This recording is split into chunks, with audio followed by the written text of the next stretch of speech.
এই মুহূর্তের খবর সেটা হচ্ছে যে নতুন রোস্টারের জটিলতার আশঙ্কা একাদশ দ্বাদশের যে কাউন্সেলিং সেই কাউন্সেলিং প্রক্রিয়া যেটা এর আগে আমরা দেখেছিলাম 2016 সালে যে প্যানেলটি বাতিল হয়েছে সেখানে কিন্তু একটা মাল্টি র্যাঙ্কিং ছিল, সেখানে অনেক ওয়েটিং চাকরি পাওয়ার সম্ভাবনা তৈরি ছিল। এখানে কিন্তু সেটা নাই, জাস্ট এখানে যেখানে কাট অফটা general cut off last cut off শেষ হচ্ছে সেখান থেকেই বিভিন্ন ক্যাটাগরি কাট অফটা শেষ শুরু হচ্ছে। তো সেক্ষেত্রে এই ধরনের যে বিষয়গুলো তার ফলে কি ওয়েটিংদের কোনো সম্ভাবনা রয়েছে কিনা বা স্কুল চয়েসের ক্ষেত্রে কী ধরনের জটিলতা তৈরি হতে পারে সেই সব বিস্তারিত বিষয় নিয়ে এই ভিডিওটি দেখুন। কি বলছে যে নতুন রোস্টারের জটিলতার আশঙ্কা।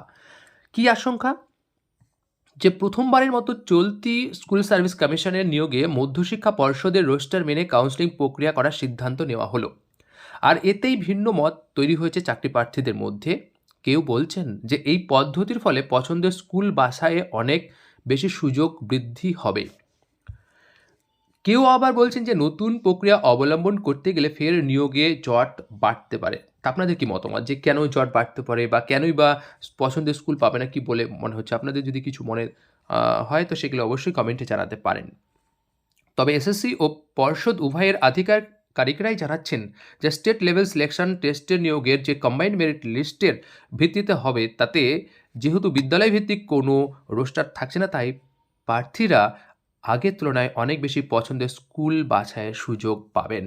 তাদের মতো তারা বলছেন, পুরোটা পড়িনি তারপরে বিচার বিশ্লেষণ। তবে একাদশ দ্বাদশের মেধা তালিকায় স্থান পাওয়া চাকরিহারা শিক্ষিকা সঙ্গীতা সাহার কথা হয় কি যে এই রোস্টার বিভিন্ন ক্যাটাগরির প্রার্থীরা কিভাবে স্কুল নির্বাচন করবেন, স্কোর কার্ডের ভিত্তিতে কিভাবে নিয়োগ শেষ হবে, আদৌ ওয়েটিংরা সুযোগ পাবেন কিনা তা এখনও ধোঁয়াশায়। আমারও তাই মনে হয়েছে যে এখান থেকে কতজন ওয়েটিং থেকে চাকরি পেতে পারে এবং তার সম্ভাবনা কতটা সেগুলো নিয়ে সত্যিই কিন্তু একটা সন্দিহান রয়েছে। তারপরেও আমরা একটু দেখে নিই বিষয়টা পুরোটা।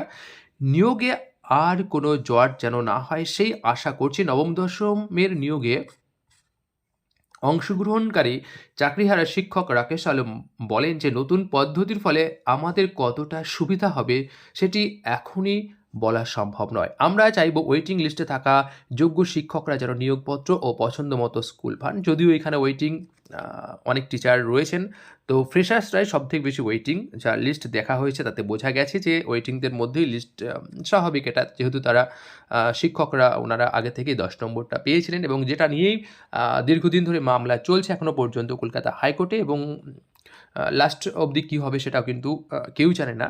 একই সঙ্গে দীর্ঘ 7 বছরের অভিজ্ঞতা নতুন চাকরিতে যুক্ত করতে হবে।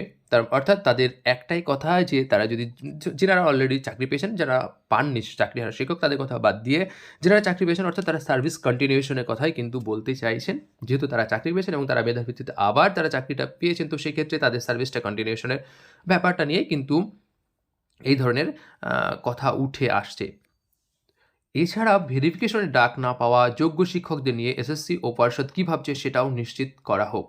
বঞ্চনার অভিযোগে সরব হয়েছে নতুন চাকরি প্রার্থীরা। স্বাভাবিক, কারণ নতুনদের ক্ষেত্রে এখানে তো সত্যি কথা বলতে তারা যথেষ্ট মেধা 60 পেয়েও ডাক পায়নি, বিশেষ করে বাংলা ইংরেজি মতো সাবজেক্টে তারা তো সত্যি কথা বলতে উপেক্ষিত হয়েছে। তাদেরকে এক প্রকার তাদের কাছেই সব থেকে বেশি বঞ্চনা, তার সঙ্গে সঙ্গে যোগ্য টিচার যারা চাকরি আছেন তাদের ক্ষেত্রে যন্ত্রণা, অর্থাৎ উভয়ই যেন বঞ্চনার মধ্য দিয়ে এই লিস্টে কেউ স্থান পেয়েছে, কেউ পায়নি।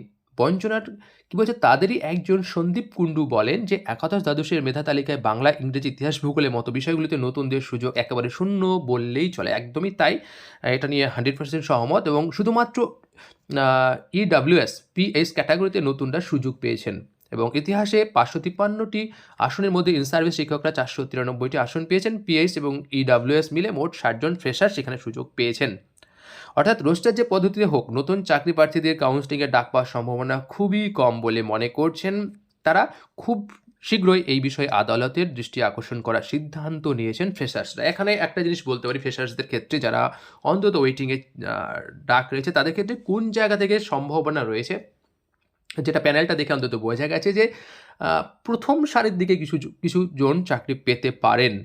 কারণ দেখবেন বিশেষ করে ফিমেল যেসব জায়গায় ফিমেল ভ্যাকান্সি ছিল, যার ফলে কিন্তু ফিমেল দেখে দুটো র্যাঙ্ক দেওয়া হয়েছে, কিন্তু মেলদের কোনো মাল্টি র্যাঙ্কিং যেহেতু হয়নি এখানে, তো সেক্ষেত্রে একটা সমস্যা তৈরি হয়েছে।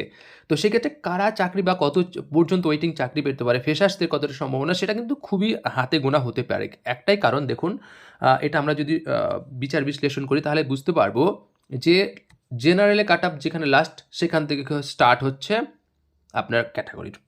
তাহলে এই যে ছেলেগুলো, তাহলে তো এখান থেকে আসার সম্ভাবনা নেই। আর এখানে ম্যাক্সিমামটা শিক্ষক এবং মানে যারা চাকরিহারা শিক্ষক এবং তার সঙ্গে সঙ্গে কিছু ফ্রেশ। তাহলে সকলের কিন্তু চাকরির প্রয়োজন আছে। একমাত্র কিছু যদি যারা মাদ্রাসা সার্ভিসে চাকরি করছেন, তারা যদি এই প্যানেলের যে বিভিন্ন ধরনের অনিশ্চয়তা আছে বা তাদের যে মামলা মোকদ্দমা, তার জন্য যদি ওনারা না ভেবে আসেন, তাহলে কিছু চাকরি পেতে পারেন। ২ নম্বর হচ্ছে ফিমেল, বিশেষ করে অনেক মেয়ে দেখা গেছে ওনারা দুটো র্যাঙ্ক করেছেন, তো সেক্ষেত্রে একটা জায়গা ফাঁকা হবে। সেক্ষেত্রে যদি তারা জেনারেল মেল ফিমেলটা নিয়ে নেন, তাহলে ফিমেলটা ফাঁকা হবে, আর যদি ফিমেলটা নেন তাহলে মেল ফিমেলটা ফাঁকা হবে।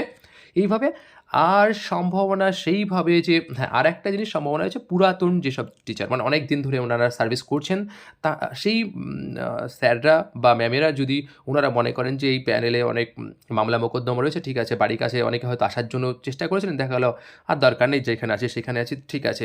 তো এইভাবে যদি ওনারা না আসেন, তাহলে কিছুজন চাকরি পেতে পারেন। অর্থাৎ ৩টে সম্ভাবনা। একটা হচ্ছে ফিমেল থেকে, ২ নম্বর হচ্ছে যারা মাদ্রাসায় চাকরি করেন তারা যদি না আসেন, এবং তার সঙ্গে সঙ্গে পুরাতন টিচার যারা ওনারা দীর্ঘদিন ধরে চাকরি যারা করছেন, অর্থাৎ ২০১৬ সালের আগে, তারা সেই ব্যক্তিরা যদি মনে করেন যে আসবো না, তাহলে কিছুটা ফাঁকা হতো। অর্থাৎ 11-12 কিন্তু ফ্রেশার্সদের জন্য খুবই একটা সংকটময় পরিস্থিতি, সেখান থেকে চাকরি পাওয়ার সম্ভাবনা খুবই কম। এইটুকু আমার ধারণা এলো। আপনাদের যদি মনে হয় যে কিছু এর মধ্যে কোনো অন্য কিছু অপশান থাকে, বা আপনাদের যদি মনে হয় যে এর বাইরেও কিছু অপশন তৈরি হচ্ছে নতুনদের জন্য, তাহলে অবশ্যই আপনারা কমেন্ট করে জানাতে পারেন। কোনো বিতর্ক নয়, জাস্ট আমি আমার মতো করে আপনাদের সামনে শেয়ার করলাম। যদি ভালো লেগে থাকে অবশ্যই একটু কমেন্ট করে জানাবেন। তো যাই হোক, সবার মঙ্গল হোক এই কামনা রেখে আজকের আলোচনা এখানে শেষ করছি। ধন্যবাদ।